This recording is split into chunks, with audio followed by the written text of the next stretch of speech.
Mana turagushimiye ko uduhaye gutangira ukwezi kwa kabiri mwana. Warakoze kuduha umwaka w'umugisha. None uku ni ukwezi gushya dutangiye mwana. Turakwiragije ngo kuno kwezi buri tariki, buri saha uzabane natwe, uzaturinde mwana.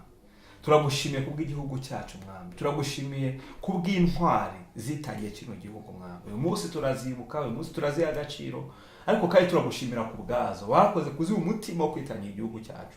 Igihugu cyacu kiraho kigeze kubera izo ntwari mwana. Turasinze nk'abanyarwanda kugira ngo tureme uwo mutima wo gutwara, umutima wo gukunda igihugu, umutima wo kugiharanira kugira ngo kibemo ibyiza mwami.